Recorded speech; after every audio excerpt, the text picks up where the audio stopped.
चलिए, good morning. आज हम पढ़ते हैं पहले न्यूक्लियोफिलिक एडिशन रिएक्शन। आपने लास्ट इलेक्ट्रोफिलिक एडिशन पढ़ा था, जो एल्कीन्स देते हैं, एल्काडाइंस देते हैं।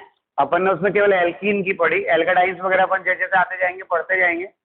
तो यहाँ पे अपन बात करते हैं, अभी तो अपन टाइप ऑफ रिएक्शंस पढ़ रहे हैं, जिसमें आती है आपके nucleophilic addition reaction. Nucleophilic addition reaction. तो न्यूक्लियोफिलिक एडिशन रिएक्शंस क्या होती? तो न्यूक्लियोफिलिक एडिशन रिएक्शन का मतलब होता है such addition reaction in which nucleophile attack first.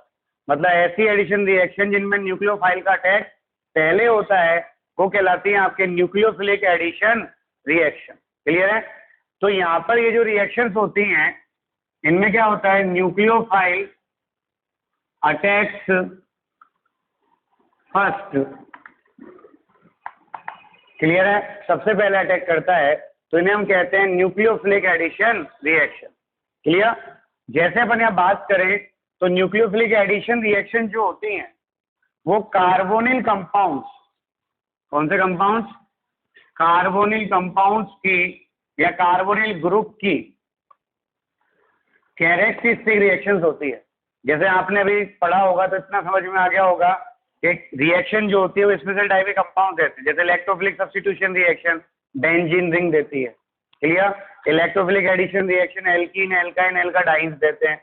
Free radical substitution alkanes देते हैं। क्लियर है? न्यूक्लियोफिलिक सब्स्टिट्यूशन एल्किल हैलाइड देते हैं और एल्कोहल्स देते हैं। ठीक है ना भाई? और ये सारी रिएक्शन अपन ने पढ़ी, तो उनमें एक रिएक्शन का फिक्स था कि भाई ये इस टाइप के कंपाउंड रहते हैं। तो जैसे ही वो कंपाउंड आए, हमारा माइंड उस रिएक्शन में जाना चाहिए कि भाई वो रिएक्शन देगा। क्लियर है?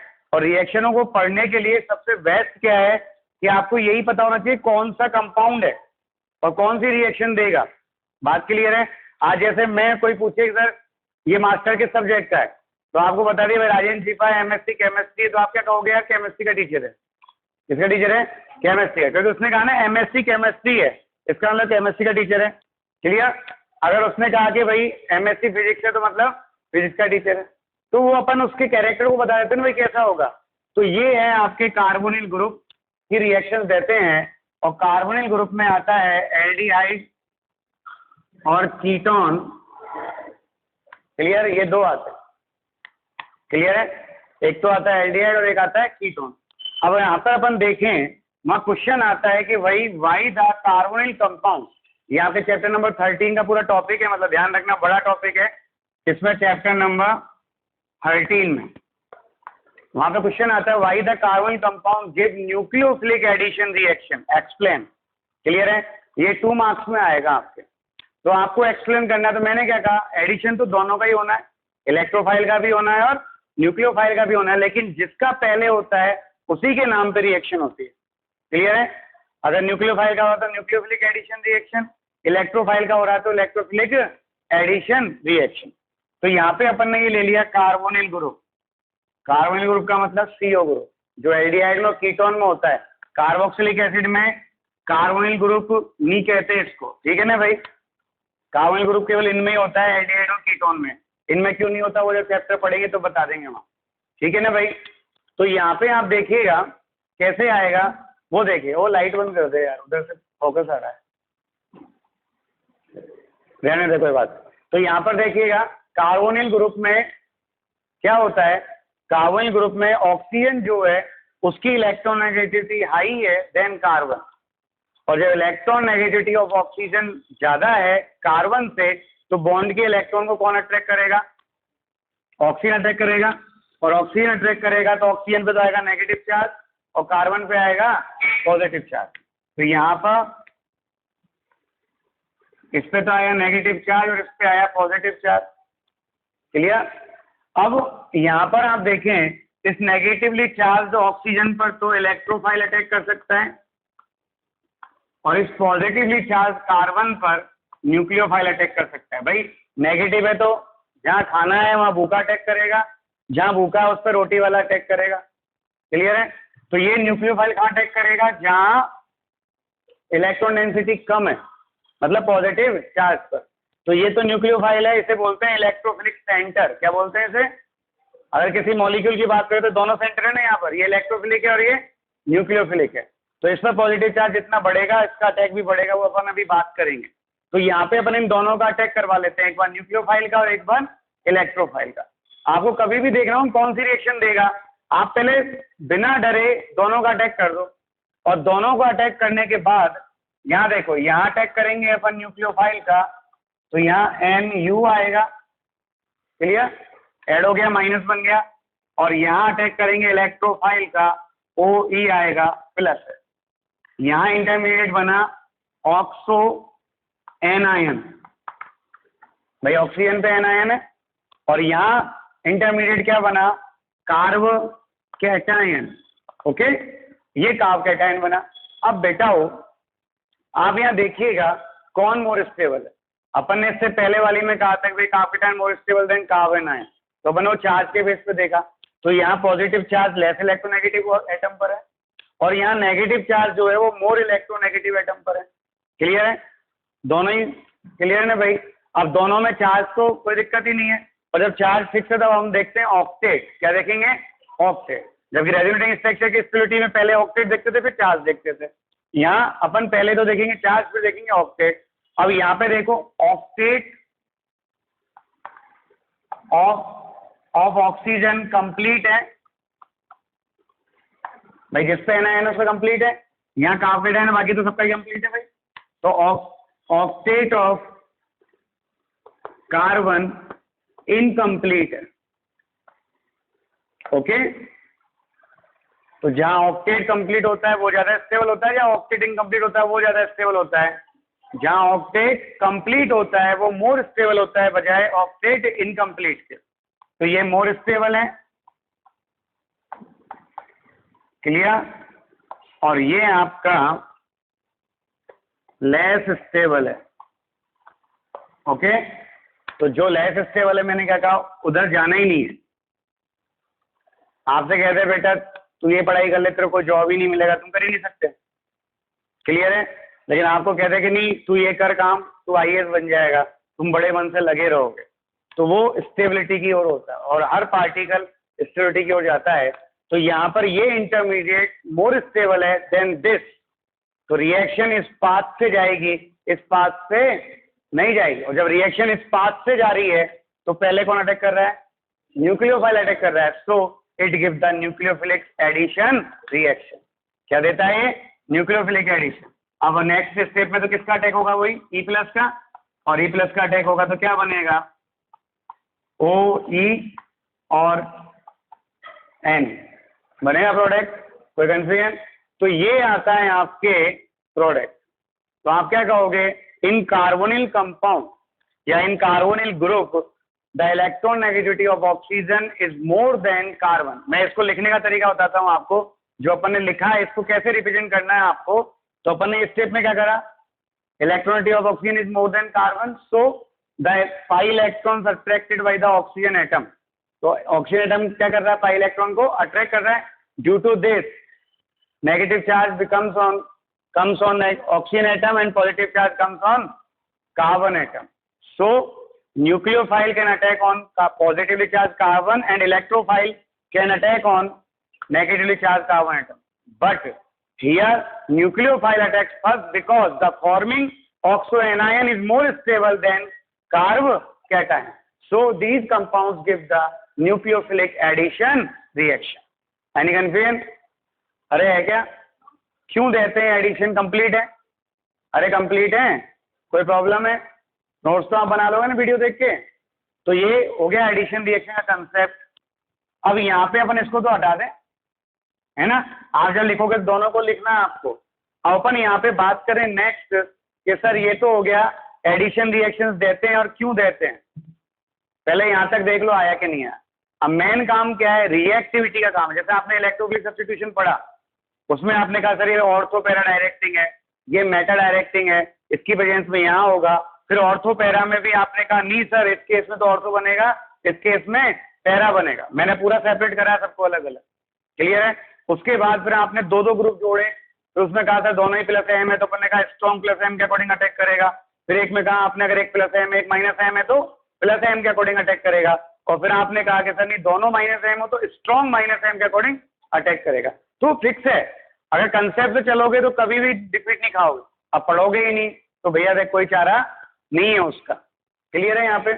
अब ये आगे अब जो क्वेश्चन आता है मेन, एक तो रिएक्टिविटी का आता है और एक क्वेश्चन आता है कि भाई कोई भी रिएक्शन कराई तो क्या कंपाउंड बनेगा। तो पहले अपन बात करते हैं रिएक्टिविटी, ठीक है ना। तो reactivity towards the nucleophilic addition reaction, topic क्या पढ़ रहे हैं अपन, reactivity towards nucleophilic addition reaction, ये टॉपिक पढ़ रहे हैं। अब न्यूक्लियोफिलिक एडिशन रिएक्शन की रिएक्टिविटी का मतलब क्या है, यहां पर रिएक्टिविटी का मतलब है कि ये न्यूक्लियोफाइल जितना इजीली यहां तक अप्रोच करेगा, अटैक करेगा, जुड़ेगा, उतना ही ज्यादा ये कंपाउंड रिएक्टिव होगा। और जितना डिफिकल्टी से ये यहां पहुंचेगा या अटैक करेगा उतना ही ये लेस रिएक्टिव होगा। तो इसकी रिएक्टिविटी को हम दो कंसेप्ट के बेसिस पर एक्सप्लेन करते हैं। क्लियर है। आप धीरे धीरे शांति समझें कि वो कौन कौन से कंसेप्ट है। पहला कंसेप्ट है आपका इलेक्ट्रॉनिक फैक्टर, जो आप ऑलरेडी पढ़ चुके हैं, आई इफेक्ट, एम इफेक्ट वगैरह वगैरह। तो अपन बात करते हैं यहाँ पे, पहला कंसेप्ट है इलेक्ट्रॉनिक फैक्टर। तो इलेक्ट्रॉनिक फैक्टर में क्या आएगा वो देखिएगा। तो इलेक्ट्रॉनिक फैक्टर में अपन बात करें यहाँ पर, तो इलेक्ट्रॉनिक फैक्टर होता है आई इफेक्ट वगैरह वगैरह, I effect plus I minus I वगैरह वगैरह। तो आप यहाँ देखें, यहाँ ये कार्बन कार्बन था भी आपने देखा था रिएक्शन, ये यहाँ गया और ये यहाँ पहुंचा CO माइनस और प्लस। तो जो न्यूक्लियोफाइल है वो न्यूक्लियोफाइल किस पे अटैक कर रहा है, पॉजिटिवली चार्ज कार्बन पर अटैक कर रहा है। तो न्यूक्लियोफाइल नेगेटिव चार्ज है, ये इस पर अटैक कब फास्ट करेगा, जैसे जैसे इस कार्बन पर पॉजिटिव चार्ज डेंसिटी इंक्रीज होती जाएगी या इलेक्ट्रॉन डेंसिटी जितनी कम होती जाएगी। भाई पॉजिटिव चार्ज इंक्रीज कब होगा, जब इलेक्ट्रॉन डेंसिटी डिक्रीज होगी। क्लियर है। ये इलेक्ट्रॉन डेफिशिएंट होगा तो इसका अटैक फास्ट हो जाएगा। क्लियर है। और इसका अटैक फास्ट होगा तो रिएक्टिविटी बढ़ रही है घट रही है, बढ़ रही है। इसका मतलब क्या है कि इस कार्बन की इलेक्ट्रोफिलिसिटी, इलेक्ट्रोफिलिसिटी का मतलब है इसका पॉजिटिव चार्ज या इलेक्ट्रॉन डेफिशिएंसी जितनी हाई होगी न्यूक्लियोफाइल का अटैक उतना फास्ट होगा। अब इसको अपन देखें यहाँ पर कि भाई इस कार्बोनिल ग्रुप से दो फैक्टर जुड़े हो, एक तो प्लस आई इफेक्ट जुड़ा हो, क्या जुड़ा हो, एक तो प्लस आई इफेक्ट जुड़ा हो। तो यहाँ पे प्लस आई इफेक्ट जुड़ रहा है, मान लो इससे। क्लियर। और जब प्लस आई जुड़ रहा है तो what is the work of plus I effect, electron releasing या electron attracting, withdrawing, electron releasing. और इलेक्ट्रॉन रिलीज करेगा तो इलेक्ट्रॉन देगा, और ये इलेक्ट्रॉन देगा तो कार्बन को इलेक्ट्रॉन मिल रहा है या नहीं मिल रहा है, मिल रहा है। और कार्बन को इलेक्ट्रॉन मिल रहा है तो कार्बन के पॉजिटिव चार्ज कम होगा या ज्यादा होगा, भाई इलेक्ट्रॉन डेंसिटी बढ़ रही है ना यहाँ पर, और इलेक्ट्रॉन डेंसिटी बढ़ेगी तो कार्बन का पॉजिटिव चार्ज कम होता जाएगा, और जब पॉजिटिव चार्ज कम होगा तो न्यूक्लियोफाइल का अटैक कम होगा। चलो आया कि नहीं आया। तो हमने क्या कहा, अगर प्लस आई इफेक्ट इंक्रीज हो रहा है, क्लियर, तो electron density on carbon increase होगी, और इलेक्ट्रॉन डेंसिटी इंक्रीज होगी तो यहां पर इलेक्ट्रोफिलिसिटी, इलेक्ट्रोफिलिसिटी ये कहलाती है आपके इलेक्ट्रॉन डेफिशिएंसी को कहते हैं। तो इलेक्ट्रॉन डेंसिटी बढ़ेगी तो ये घटेगी, और इलेक्ट्रॉन डेंसिटी घटेगी तो ये बढ़ेगी। इलेक्ट्रोफिलिसिटी मतलब positive charge, clear, on carbon increase हो रहा है डिक्रीज हो रहा है, ये डिक्रीज होगा जो इलेक्ट्रॉन दे रहे हैं ना भाई, अरे इलेक्ट्रॉन दे रहे हैं, और जब पॉजिटिव चार्ज डिक्रीज होगा तो इसका अटैक क्या होगा, स्लो हो जाएगा। तो रिएक्टिविटी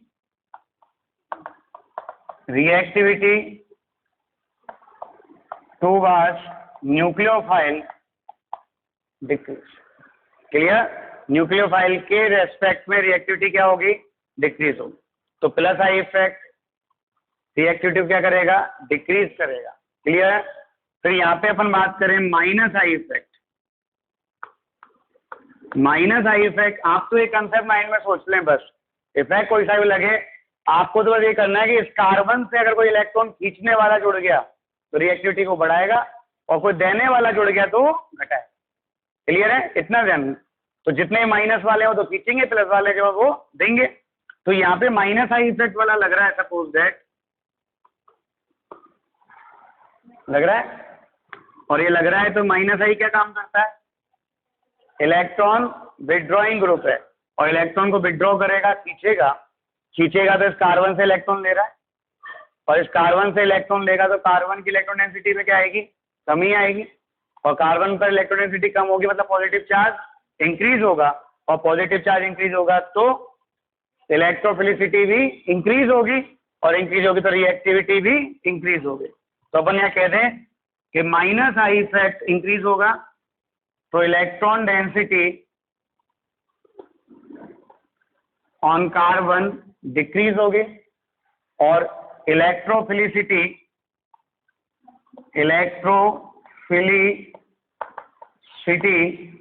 यानी पॉजिटिव चार्ज जो है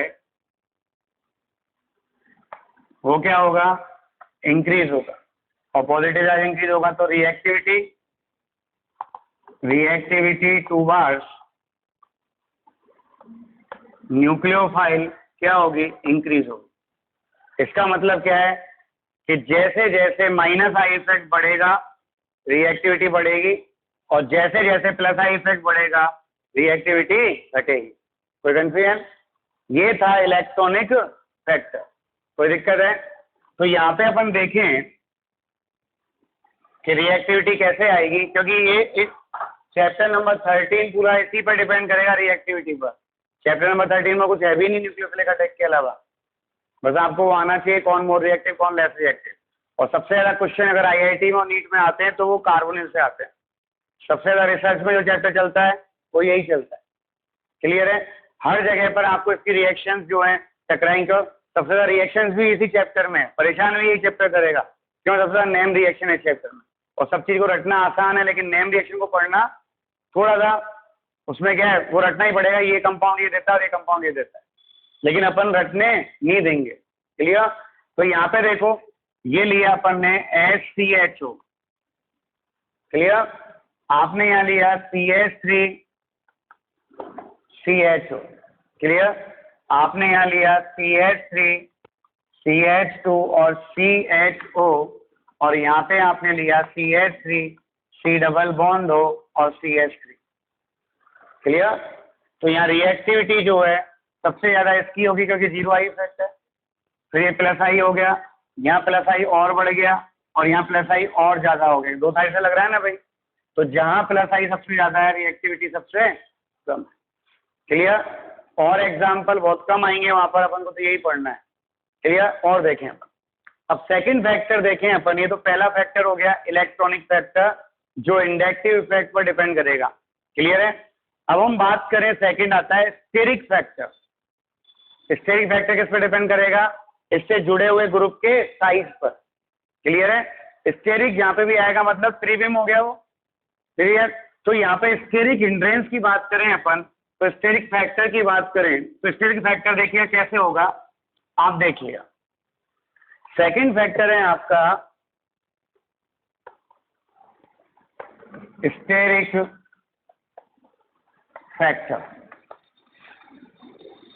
तो what is the steric factor? ये साइज पर डिपेंड करता है। आप यहां देखिए, ये कार्बन ग्रुप है, ये यहाँ पे मैंने R1 जोड़ दिया, यहाँ R2 जोड़ दिया। ये कार्बन जो है sp2 हाइब्रिड है, और यहाँ जो बॉन्ड एंगल है वो 120 डिग्री का है। क्लियर? जैसे ही यहाँ पर न्यूक्लियोफाइल अटैक करता है भाई, वो तो पॉजिटिव नेगेटिव तो अपने दिखाया अटैक कैसे ही होगा, ये यहाँ जाएगा और ये यहाँ जाएगा। ऑक्सीजन इलेक्ट्रॉन खींच रहा है ना भाई, कार्बन पे क्या आ रहा है, पॉजिटिव चार्ज। पॉजिटिव चार्ज कौन अटैक कर रहा है? न्यूक्लियोफाइल कर रहा है भाई। तो ये यहाँ पे अटैक करेगा, और अटैक करेगा तो ये क्या बनेगा, ये बनेगा आपके Nu Nu और O माइनस R1 और R2 और this carbon become sp3 hybrid. तो यहाँ कार्बन जब अटैक नहीं किया sp2 हाइब्रिड था, अटैक कर दिया देन ये क्या बन गया, sp3 हाइब्रिड बन गया। जैसे ही sp3 हाइब्रिड हुआ यहाँ बॉन्ड एंगल कितना हो गया, 109 डिग्री 28 मिनट हो गया।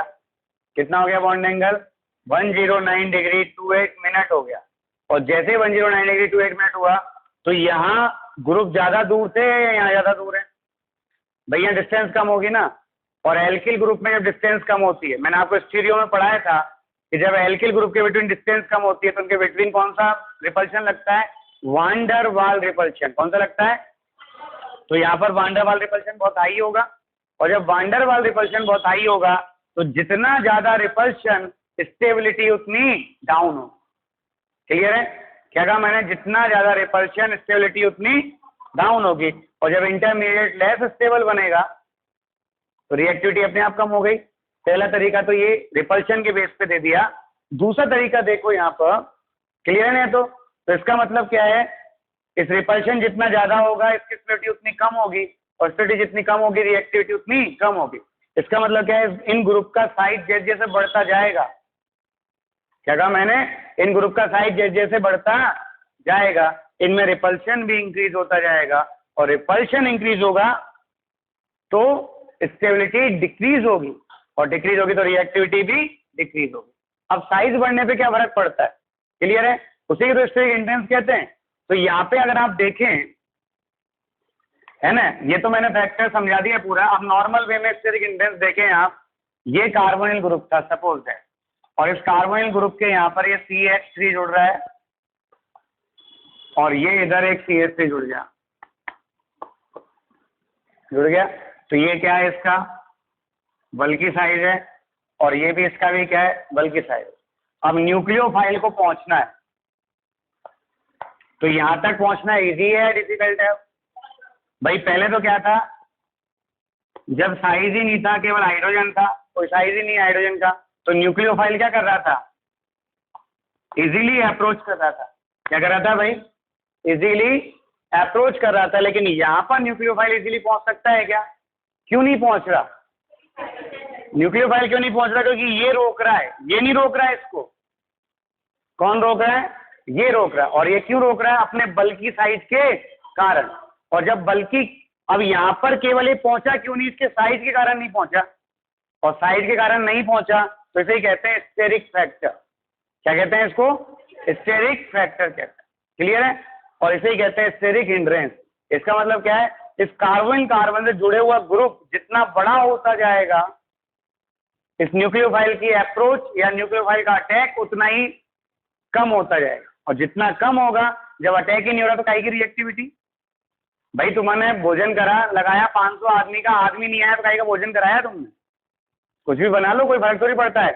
आपने 100 लोग बुलाए, 100 में से 5 लोग आए, इसका मतलब आपकी औकात पता पड़ेगी कैसे है ना। एक वो होता है 100 बुलाए साले 200 आए, है ना, कि ले चल यार फलाने सिंह के माए, नहीं है। और ऐसा होता है, और मेरे साथ ऐसा होता ही अधिकांश के बाद। क्यों, मैं सुबह फोन हलवाई से कह दिया 150 का है और 200 जने नोट दिए और वो 200 पूरे आते हैं, एक भी नहीं एब्सेंट होता, ठीक है, क्यों, व्यवहार है अपना, ठीक। और भोजन भी अच्छा बनता है। और मेरे भोजन की एक वो रही है कि भाई लास्ट में केवल एक पूड़ी बचती है, हर बार सब खा लेते हैं, लास्ट में पूड़ी बचती है, तो वो है रिएक्टिविटी।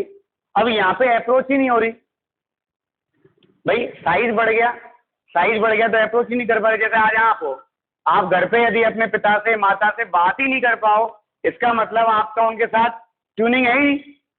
जो बच्चा अपने माता पिता को अपना सुख दुख नहीं कह सकता, वो पब्लिक में क्या कहेगा, पब्लिक में कुछ भी कहता तो, क्लियर है। तो वो यहां पर अप्रोच करने के लिए बहुत डिफिकल्टी से पहुंचेगा, ये पहुंचेगा ना भाई। तो इसे कहते हैं स्टेरिक हिंड्रेंस। क्या बोलते हैं, स्टेरिक हिंड्रेंस। और इसे ही कहते हैं स्टेरिक फैक्टर, क्लियर। तो जैसे जैसे ये साइज बढ़ता जाएगा इन ग्रुप्स का, जो कार्बोनिल कार्बन से जुड़ रहे हैं, ये कार्बोनिल ग्रुप है, तो ये कार्बोनिल कार्बन है, कार्बोनिल ऑक्सीजन है, इनसे जो जुड़ रहे हैं इनका साइज बढ़ता जाएगा, वैसे वैसे न्यूक्लियोफाइल की अप्रोच डिक्रीज होती जाएगी। और अप्रोच डिक्रीज होगी तो रिएक्टिविटी भी डिक्रीज होती जाएगी। Any confusion? अरे है क्या? ये है रिएक्टिविटी का कंसेप्ट। क्लियर? अब यहाँ पे अपन देखें साइड में, फिर वही आएगा आंसर। तो आंसर आपका वही आएगा जैसे आपने दे दिया HCHO, फिर यहाँ पे दे दिया CH3CHO, फिर यहाँ पे दे दिया CH3CH2CHO, और फिर यहाँ पे दे दिया CH3 C double bond O और CH3। क्लियर? ये दे दिया। क्लियर है? तो यहाँ पे क्या है, छोटा साइज है, सबसे ज्यादा रिएक्टिव है। साइज थोड़ा सा बड़ा और लेस रिएक्टिव हो गया, और बढ़ गया लेस रिएक्टिव हो गया। अब यहाँ साइज दोनों तरफ बढ़ा तो ये और ज्यादा लेस रिएक्टिव हो गया। क्लियर है? कोई कंफ्यूजन? अब यहाँ पे जैसे आपसे कोई पूछ लेता CH3COCHO, क्लियर, और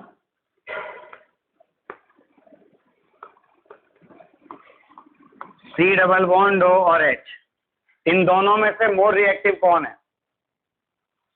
क्लियर? तो आपको एक चीज ध्यान देनी है, जो इस कार्बन पर इलेक्ट्रॉन इंक्रीज करेगा वो रिएक्टिविटी को डिक्रीज करेगा, और जो कार्बन पर इलेक्ट्रॉन डिक्रीज करेगा वो रिएक्टिविटी को इंक्रीज करेगा।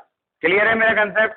तो यहाँ पे देखो CH3 क्या है, प्लस आई दे रहा है इलेक्ट्रॉन, और यहाँ पे डबल सिंगल डबल रेजोनेंस है, और रेजोनेंस क्या कर रहा है, इलेक्ट्रॉन परमानेंट देगा ना भाई इधर ऊपर। तो रेजोनेंस ज्यादा इलेक्ट्रॉन डेंसिटी देगा या प्लस आई ज्यादा डेंसिटी देगा? रेजोनेंस ज्यादा देगा। तो यहाँ पर ज्यादा डेंसिटी मिल रही है, तो इस कार्बन पे तो पॉजिटिव चार्ज आएगा ही नहीं, और नहीं आएगा तो इसकी इलेक्ट्रोफिलिसिटी सबसे लेस होगी, और सबसे लेस होगी तो न्यूक्लियोफाइल का अटैक सबसे स्लो होगा। तो ये लेस रिएक्टिव है, और ये क्वेश्चन आपके बोर्ड में बहुत इंपॉर्टेंट है। क्लियर? कि acid aldehyde is very very less reactive, sorry, acid aldehyde is more reactive than benzaldehyde. Why? तो आप कहोगे because in benzaldehyde the carbonyl group participate in resonance with benzene ring, so electrophilicity of carbon decreases. Decrease हो रही है ना भाई, अरे electron आ रहा है ना यहाँ, तो इलेक्ट्रोफिलिसिटी डिक्रीज हो रही है, due to this reactivity decreases. Clear? ये कंसेप्ट हुआ आपके रिएक्टिविटी का। अब पहले बोला आया कि नहीं आया? ये क्लियर है? कार्बोनिल का ग्रुप क्यों रिएक्टिविटी देते हैं? हाँ, कहीं पे भी ऑर्थो क्या है तो एक ही ग्रुप है, कहीं पे जोड़ सारी सेम पोजीशन है। अरे भाई ये सारी जगह पर सेम पोजीशन है आपके, यहाँ जोड़ो, यहाँ नहीं जुड़ रहा, आप यहाँ जोड़ दो तो ऑर्थो थोड़ी कहलाएगा ये। ऑर्थो तो जब होता है जब दो ग्रुप होते हैं, तो एक के रेस्पेक्ट में दूसरी पोजीशन देखते हैं, तो 1-2 को ऑर्थो कहते हैं। क्या कहते हैं? 1-2 को ऑर्थो कहते हैं। क्लियर है यहाँ तक? कोई कंफ्यूजन? चलो।